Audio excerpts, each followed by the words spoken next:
नमस्कार मित्रांनो, ही माझ्या आत्या नेहाची कथा आहे. चला तर मग मी उशीर न करता तुम्हाला ती कथा सांगतो. मला दर 2-3 महिन्यांनी माझ्या गावी जावं लागते, जे माझ्या शहरापासून सुमारे 150 किलोमीटर दूर आहे. गावापासून आणखी 60 किलोमीटरवर माझे आजोळा आहे. त्यामुळे कधीकधी तिथेही मी भेट देतो. आजोळात आता माझ्या चचेरी आजी आणि त्यांची विधवा मुलगी म्हणजे माझ्या आत्या नेहा राहतात. त्यांच्याकडे शेती चांगली आहे, त्यामुळे घर खर्च चालतो. घर सांभाळण्यासाठी त्यांच्याकडे एक नोकरही आहे, जो बाहेरच्या भागात वेगळ्या खोलीमध्ये राहतो.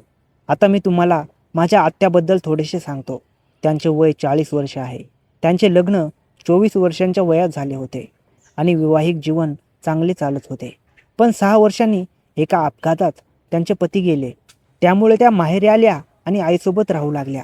माझी आत्या देखणी आहे, सुंदर आहे. वयामुळे त्या थोड्या भरलेल्या आहेत, जे खूप भारी वाटते.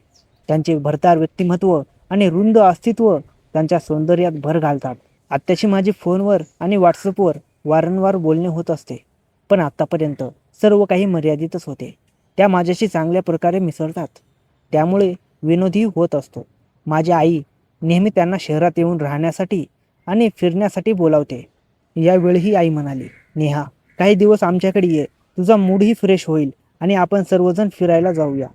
यावेळी जेव्हा आम्ही तुझ्याकडे येईल तेव्हा तू त्याच्यासोबत ये. मी जेव्हा आजोळात पोहोचलो तेव्हा आजी आणि आत्या यांच्याशी भेट झाली, बोलणे झाले. पोहोचायला संध्याकाळ झाली होती. दिवसभराच्या थकव्याने मी तिथल्याच खाटावर लेटलो आणि लगेच गाढ झोप लागली. रात्री सुमारे 9 वाजता आत्या नेहाने मला उठवले. बेटा, उठ आणि जेवण कर, रात्र झाली आहे. गावात 9 वाजता रात्र खूप झालेली असते. मी उठलो आणि जेवायला आलो.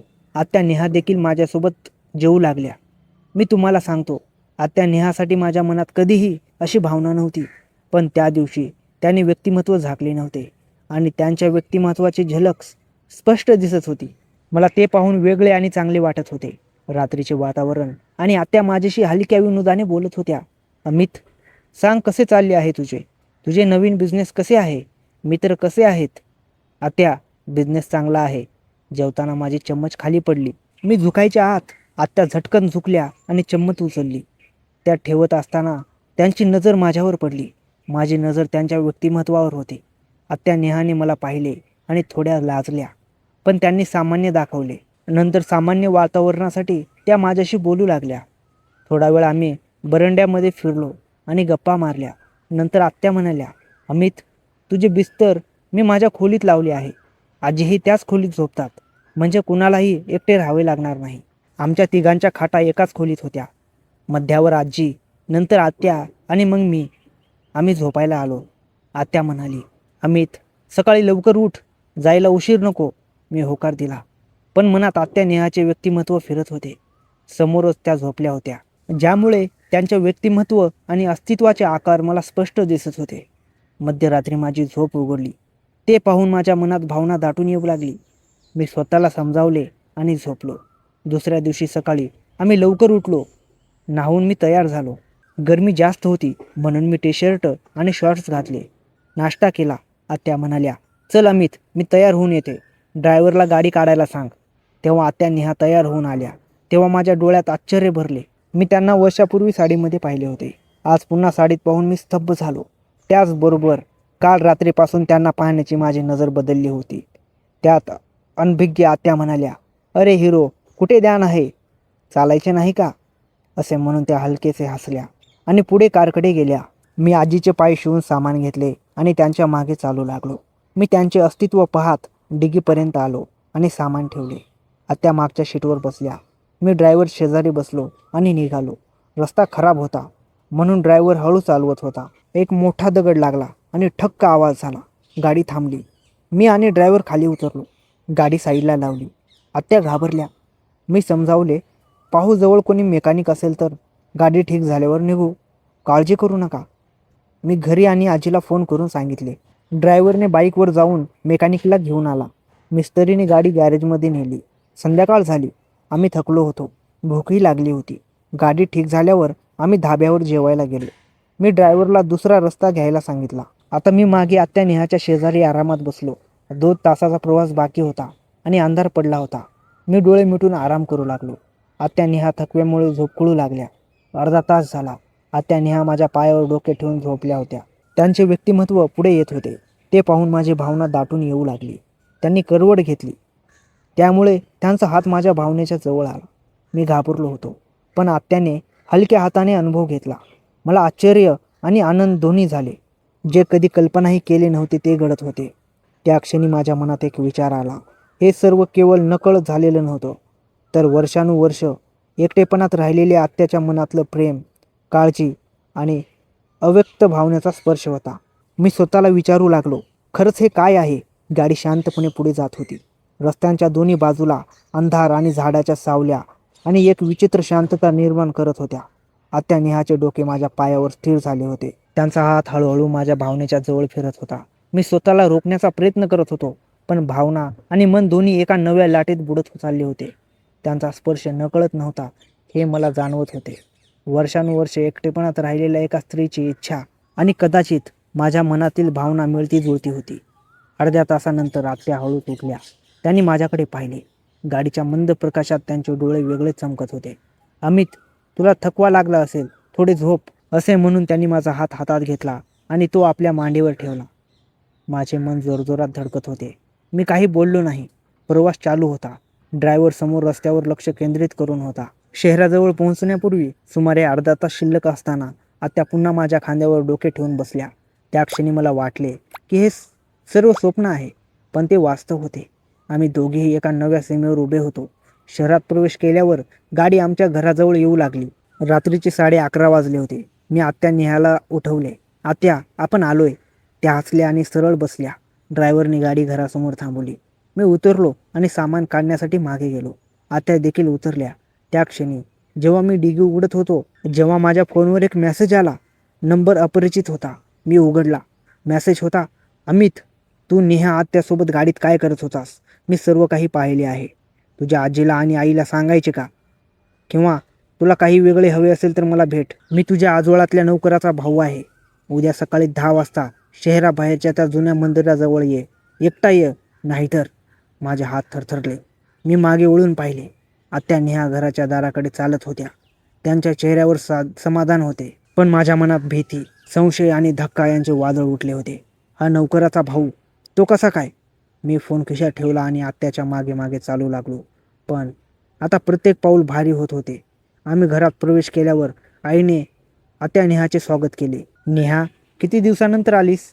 चेहरा किती थकलेला दिसतोय. जा आराम कर. आईचे शब्द प्रेमळ होते, पण माझ्या मनात त्या अपरिचित मेसेजचा वादळ उठलेले होते. मी फोन खिशात घट्ट धरला होता.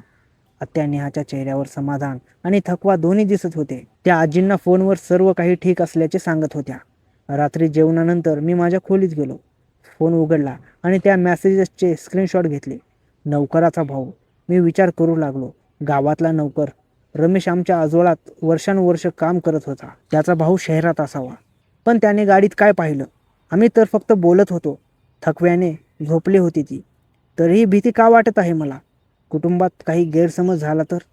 आई वडिलांचा विश्वास, आजींची भावना, सर्व काही धोक्यात येईल. त्या दिवशी सकाळी 9 वाजता मी तयार झालो. आईला सांगितले, कॉलेजच्या एका फ्रेंडशी भेटायला जाणार आहे मी. आत्या नेहाच्या खोलीत नजर गेली. त्या चहा घेत बसल्या होत्या. त्यांचे डोळे माझ्याकडे पाहत होते, पण मी नजर चुकवली. शहराबाहेरच्या जुन्या मंदिराजवळ मी पोहोचलो. तिथे एक 30-32 वर्षाचा तरुण उभा होता. त्याने मला ओळखले. मी रमेशचा भाऊ संदीप, तो म्हणाला. त्याचा स्वर शांत पण धमकीने भरलेला होता. गाडीत काय चाललं होतं? अमित, मी ड्रायव्हरच्या मागे बसलो होतो, पण तुम्हाला दिसलो नाही. आत्याचे डोके तुझ्या पायावर होतं. तो थांबला. मी स्पष्ट केले, ते काही चुकीचे नव्हते. थकवा, प्रवास, कुटुंबातले नाते आहे. पण संदीप हसला. कुटुंब? गावात सर्वजण काय म्हणतील? आजी, तुझी आई, मला फक्त पैसे हवे आहेत. 5 लाख, नाहीतर सर्वांना सांगतो आणि तुझ्या बिझनेसचंही नुकसान करतो. मी स्तब्ध झालो. माझे नवीन स्टार्टअप, शहरातील छोटे कृषी प्रोसेसिंग युनिट आता वाढत होते. गावातील शेतीशी जुळलेले होते. संदीपने सांगितले की त्याला गावातील काही जुन्या बातम्या माहीत आहेत. आत्या नेहाच्या पतीच्या अपघाताबद्दल काही संशयास्पद गोष्टी, ज्या कधी उघड झाल्या नाहीत. मी घरी परतलो. मनात 1000 प्रश्न. आत्या नेहा मला भेटल्या आणि म्हणाल्या, अमित, काल रात्री तू काही अस्वस्थ दिसत होतास. काही समस्या? त्यांचा स्वर काळजीने भरला होता. मी काही बोललो नाही, पण त्यांच्या एकाकीपणाची आठवण झाली. गावात शेती सांभाळणे, आजीची सेवा, समाजातील प्रश्न, शहरातील आयुष्य वेगळे असते. मी त्यांना सांगितले, आत्या, कुटुंबात कधी कधी गैरसमज होतात, पण विश्वास हवा असतो. पुढचे काही दिवस तणावपूर्ण गेले. मी संदीपला थोडे पैसे देऊन वेळ खरेदी केला. आईने आत्या नेहाला शहरात राहण्याचा प्रस्ताव दिला. नेहा, इथे राहा, अमितच्या बिझनेसमध्ये त्याला मदत कर. गावात एकटे राहणे चांगले नाही. आत्या विचार करू लागल्या. त्यांचा निर्णय कुटुंबासाठी महत्त्वाचा होता. एक दिवस आजी फोनवर बोलत होत्या. नेहा, गावात शेतीची समस्या वाढली आहे. पाणी टंचाई, मजुरांचा प्रश्न. तू परत ये. गावातील पारंपरिक जीवन आणि शहरातील आधुनिक संधी यांचा संघर्ष दिसू लागला. मी माझ्या बिझनेससाठी गावातील शेतकऱ्यांसोबत काम करत होतो. सामाजिक संदेश म्हणून मी विचार केला, शेती आणि आधुनिक तंत्रज्ञानाने यांचा मेळ घालणे गरजेचे आहे. पण संदीपचे सुरूच होते. एका अनपेक्षित घटनेवर सर्व बदलले. संदीपने मला भेटायला सांगितले. त्या भेटीत त्याने एक जुना फोटो दाखवला. त्यात आत्या नेहाचे पती आणि चे वडील एकत्र होते. अपघात नव्हता तो, संदीप म्हणाला. काही आर्थिक विवाद होता. मी सत्य उघड करणार, हे रहस्य होते. मी घाबरलो. कुटुंबातील नाते बिघडण्याची भीती, माझे करिअर, आई वडिलांचा सन्मान, आत्या नेहाची शांतता, सर्व धोक्यात. मी आत्या नेहाशी बोललो.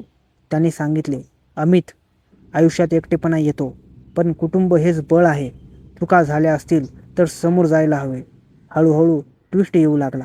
मी तपास केला. रमेश नोकर आणि संदीप याचा खरा हेतू शेतीच्या जमिनीशी संबंधित होता. त्याला आत्याच्या नावावर असलेले काही कागदपत्र हवी होते. एका रात्री मी घरी आलो तेव्हा आत्या नेहाच्या खोलीत आवाज येत होता. त्या फोनवर बोलत होत्या.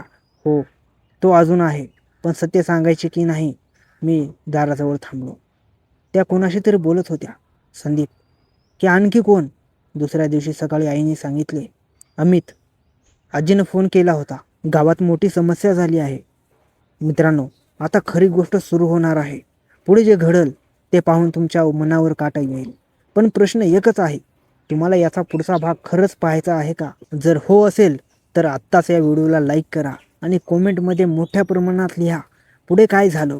नेक्स्ट पार्ट लवकर आणा. पार्ट 2 पाहिजे. तुमचा सपोर्ट जितका जास्त तितकाच पुढचा भाग लवकर. कारण पुढचा भाग मी आधीच तयार करायला सुरुवात केली आहे. फक्त तुमच्या जबरदस्त प्रतिसादाची वाट पाहतोय. म्हणून आत्ताच कॉमेंटचा पाऊस पाडा आणि हा व्हिडिओ मित्रांसोबत शेअर करा. चॅनेलवर नवीन असाल तर लगेच सबस्क्राईब करा आणि बेल आयकॉन दाबा, कारण पुढचा भाग कधीही येऊ शकतो. धन्यवाद मित्रांनो. तुमचा सपोर्ट मला पुढे आणखीन भारी कथा बनवायला ताकद देतो.